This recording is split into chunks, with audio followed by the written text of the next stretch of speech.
सुप्रभात बच्चों, मैं आपकी हिंदी की अध्यापिका आपका हिंदी की कक्षा में हार्दिक स्वागत करती हूँ।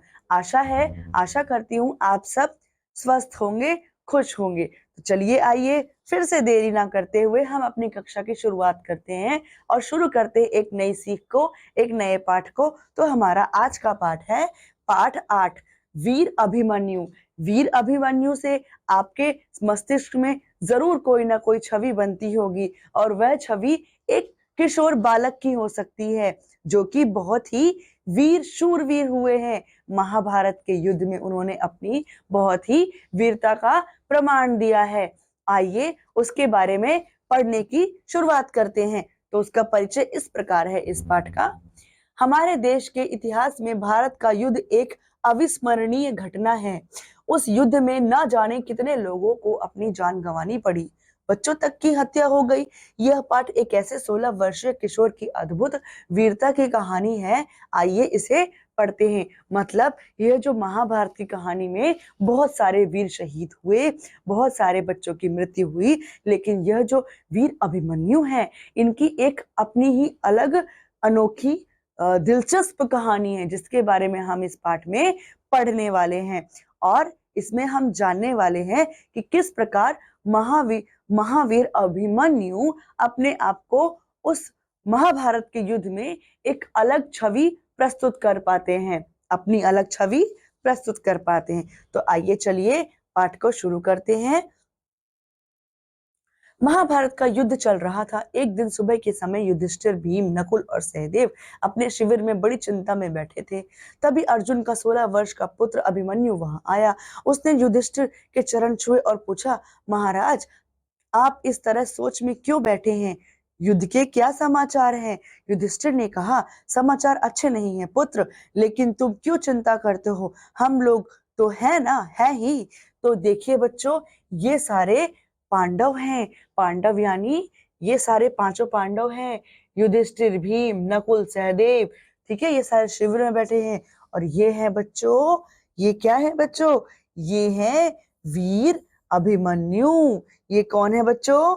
वीर अभिमन्यु है। और यही अपने महाराज से वार्तालाप कर रहे हैं। उनसे कह रहे हैं युधिष्ठिर से कि यहाँ पर आप चिंतित क्यों हैं महाराज? युद्ध के क्या समाचार है? तब युधिष्ठिर उन्हें बताते हैं कि युद्ध के समाचार अच्छे नहीं है पुत्र, लेकिन तुम्हें चिंता करने की जरूरत नहीं है। अभी हम हैं संभालने के लिए सब। चलिए देखते हैं आगे क्या होता है।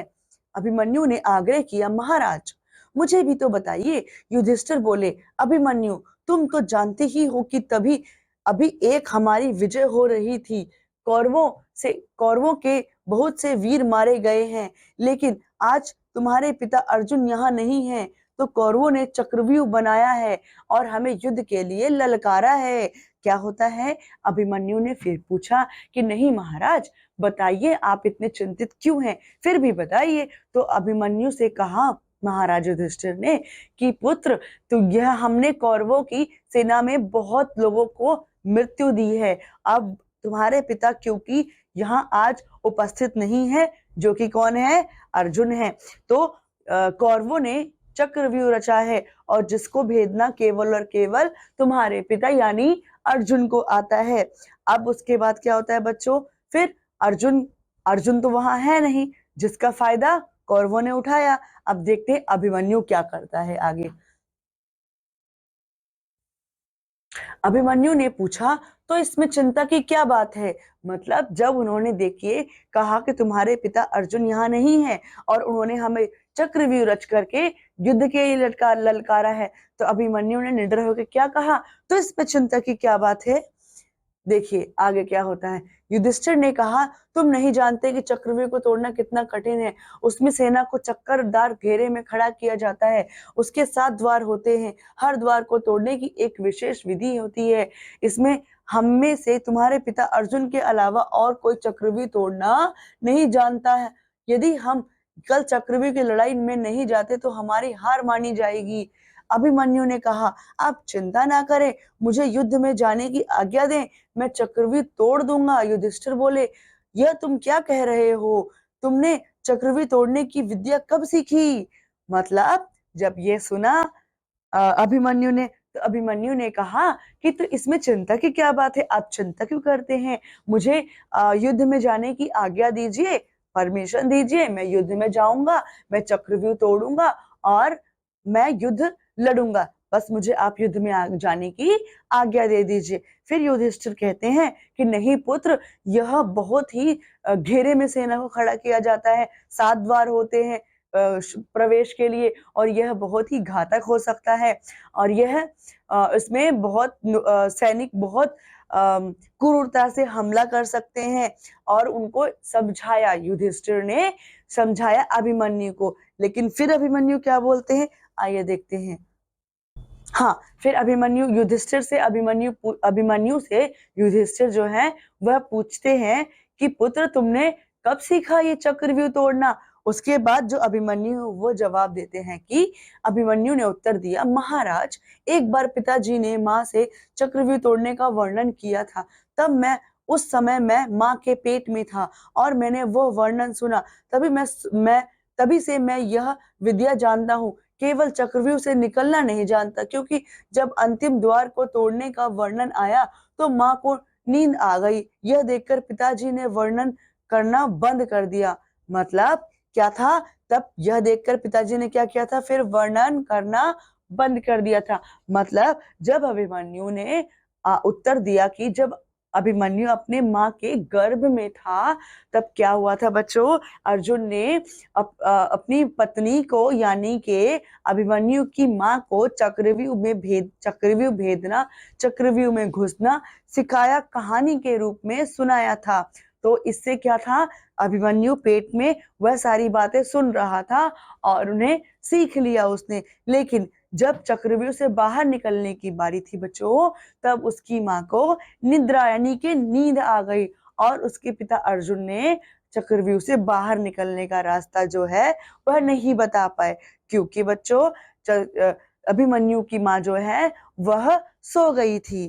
तो चलिए बच्चों, आगे क्या होता है।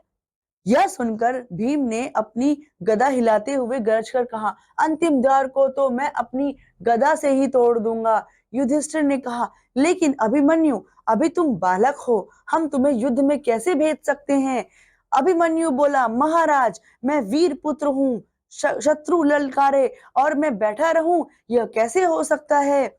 फिर क्या था, जब अभिमन्यु की बात भीम ने सुनी तो भीम ने कहा, ठीक है, अंतिम द्वार तो मैं खुद अपनी गदा से ही तोड़ दूंगा। फिर यह सुनकर के युधिष्ठिर ने कहा, लेकिन अभिमन्यु, अभी तो तुम बालक हो, हम तुम्हें युद्ध में जाने की आज्ञा कैसे दे सकते हैं? ठीक है बच्चों, लेकिन अभिमन्यु ने क्या बोला? अभिमन्यु ने कहा, महाराज, मैं इतना कायर नहीं हूं कि शत्रु ललकारे और मैं अपने घर में छिपकर बैठा रहा हूं, मैं युद्ध के लिए जाऊंगा। उसने फिर से आग्रह किया। ठीक है, फिर बच्चों उसके बाद क्या होता है, अभिमन्यु की हट के आगे युधिष्ठिर मजबूर हो गए। उन्होंने उसे युद्ध में जाने की आज्ञा दे दी। चक्रव्यूह के पहले द्वार पर गुरु द्रोणाचार्य खड़े थे। अभिमन्यु ने दूर से ही उनके चरणों में बाण छोड़कर उन्हें प्रणाम किया।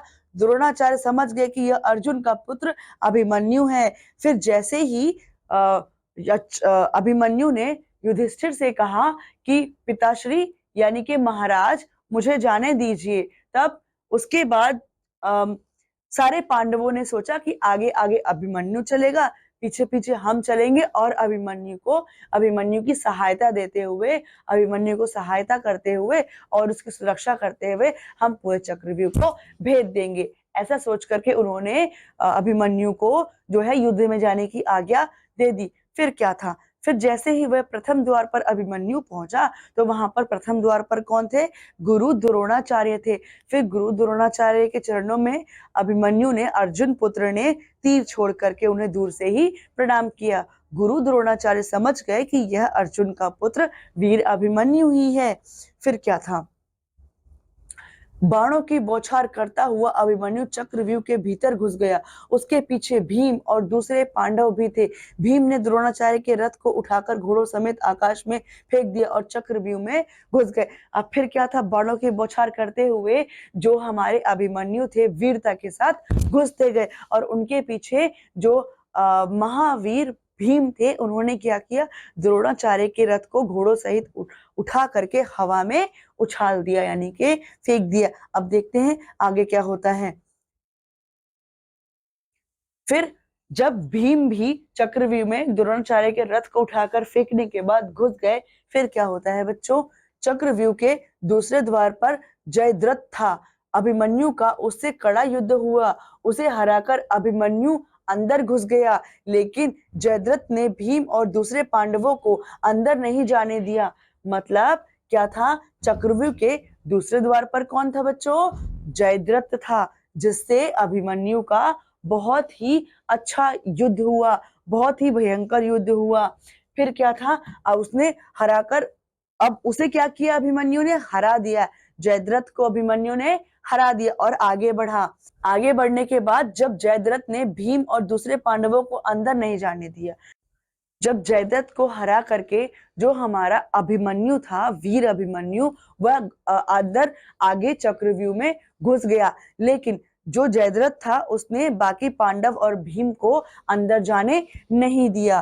फिर देखते हैं बच्चों क्या होता है, अभिमन्यु अकेला पड़ गया, लेकिन वह घबराया नहीं, वह अकेला ही युद्ध करता रहा। उसके बाणों की बौछार से कौरवों की सेना के हाथी, घोड़े, पैदल सब गिरने लगे। वह जिधर मुड़ जाता उधर ही मैदान खाली हो जाता। अब अभिमन्यु तो अकेला ही घुस गया, लेकिन वह अकेला ही सब पर भारी पड़ रहा था। वह जिधर भी तीर चलाता उधर ही सब जगह सब तीरों से घायल होकर के जमीन पर गिर जाते। पैदल सेना, घोड़सवार सेना, हाथी सेना, सारी सेना पर वह अकेला भारी पड़ रहा था और तीरों की बौछार करता हुआ चीरते हुए सेना को आगे जाता जा रहा था। अब देखिए आगे देखते हैं क्या होता है। अभिमन्यु की वीरता देखकर कौरवों में खलबली मच गई। दुर्योधन ने जब यह देखा कि चक्रव्यूह का अंतिम द्वार टूटने ही वाला है, तो उसने अपने सातों महारथियों को ललकारा, कहा, आप लोग क्या देख रहे हैं, सब एक साथ मिलकर इसे क्यों नहीं मार डालते। फिर क्या था, अभिमन्यु की वीरता देख करके कौरवों की सेना में हाहाकार मच गया। सारे कौरव घबरा गए। यह देखते हुए युधिष्ठिर ने अपने सारे सातों महारथी को ललकारा और कहा कि आप सब क्या देख रहे हैं, क्यों नहीं एक साथ इसको सब मिल करके मार डालते हैं, क्यों इसको अकेला छोड़ रखा है, जिससे कि यह पूरी सेना में उपद्रव मचाए हुए है, सबको अकेला ही हराए दे रहा है। देखिए बच्चों आगे क्या होता है। फिर क्या होता है, सब एक साथ मिलकर इसे क्यों नहीं मार डालते। जैसे ही वह यह बात बोलता है, ललकारता है अपने सारे सातों महारथियों को, फिर बच्चों यह सुनते ही सातों महारथियों ने उसे घेर लिया। अब देखिए किस प्रकार बच्चों, कैसे महारथियों ने वीर अभिमन्यु को घेर लिया है। अब देखिए बच्चों क्या होता है आगे। उन्होंने अभिमन्यु के सारथी को मार डाला, अभिमन्यु के सारथी को अब मार डाला, उसका धनुष भी काट दिया। जब उसके पास कोई हथियार ना रहा तो वह रथ के पहिए को ही लेकर शत्रु पर टूट पड़ा, लेकिन उन्होंने उसका पहिया भी काट दिया, वह निहत्था हो गया। तब सातों महारथियों ने अभिमन्यु के ऊपर बाणों की बौछार कर दी। जैसे ही अभिमन्यु समक्ष आया, सातों महारथियों ने उस पर हमला कर दिया, उस पर आक्रमण कर दिया। सभी ने तीरों की बौछार कर दी, उसके सारथी को मार डाला, उसके धनुष को तोड़ डाला। फिर अंत में उसने महावीर वीर अभिमन्यु ने रथ के पहिए को ही उठा करके लड़ना चाहा, उन्होंने उस पहिए को भी काट दिया। अब अंत में क्या था, अभिमन्यु निहत्था हो गया। फिर क्या था, सारे महारथियों ने, सातों महारथियों ने मिल करके अभिमन्यु पर तीरों की वर्षा कर दी। निहत्थे अभिमन्यु पर तीरों की वर्षा शुरू हो गई। फिर बच्चों आगे क्या होता है। अभिमन्यु ने द्रोणाचार्य की ओर देखकर कहा, गुरुवर, आपके रहते हुए यह कैसी लड़ाई हो रही है जिसमें निहत्थे पर वार होता है, आप कुछ क्यों नहीं बोलते। फिर क्या था, अभिमन्यु ने गुरु द्रोणाचार्य की ओर हाथ जोड़ करके या उन्होंने कहा, हे गुरु, आपके होते हुए यह किस प्रकार का युद्ध हो रहा है, एक निहत्थे पर किस प्रकार यह आक्रमण किया जा रहा है। फिर आगे क्या होता है, लेकिन गुरु द्रोणाचार्य कुछ नहीं बोले, उन्होंने कुछ नहीं कहा। देखिए आगे क्या होता है।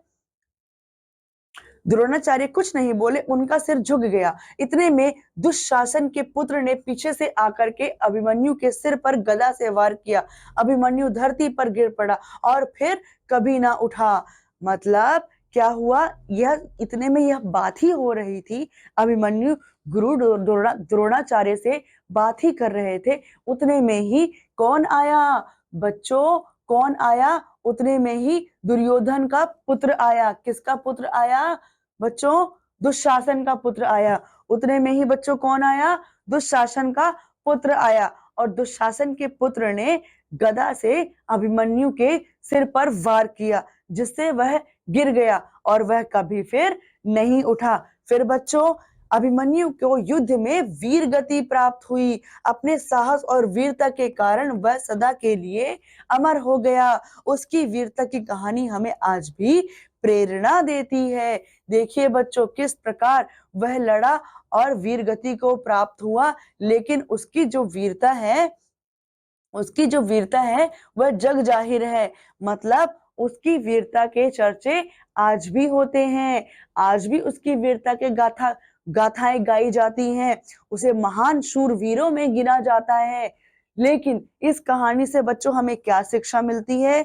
इस कहानी से हमें यह शिक्षा मिलती है कि आपसी लड़ाई से, क्योंकि दुर्योधन और कौरव एक ही परिवार के थे, इसीलिए कहा गया है कि आपसी लड़ाई सदैव ही किसका कारण बनती है? विनाश का कारण बनती है, मृत्यु का कारण बनती है और विपरीत परिस्थितियों में ला करके खड़े कर देती है, जिसमें परिवार के व्यक्ति ही दूसरे परिवार के व्यक्ति के दुश्मन बन जाते हैं और दोनों ही परिवार एक होते हैं। इसीलिए आपसी विवाद से हमें बचना चाहिए, पारिवारिक विवाद से हमें बचना चाहिए। पारिवारिक लड़ाई क्लेश हमेशा ही दुर रास्ते पर ले जाती है, दुस्संगति करवा देती है और जिससे हमेशा सदैव नुकसान ही होता है। इसीलिए बच्चों हमें सदैव पारस्परिक लड़ाई, आपसी लड़ाई, पारिवारिक लड़ाई में से बचना चाहिए। तो बच्चों आज की कक्षा यही तक। अगली कक्षा में मैं आपसे मिलती हूँ नई कहानी और नई सीख के साथ। तब तक के लिए नमस्कार।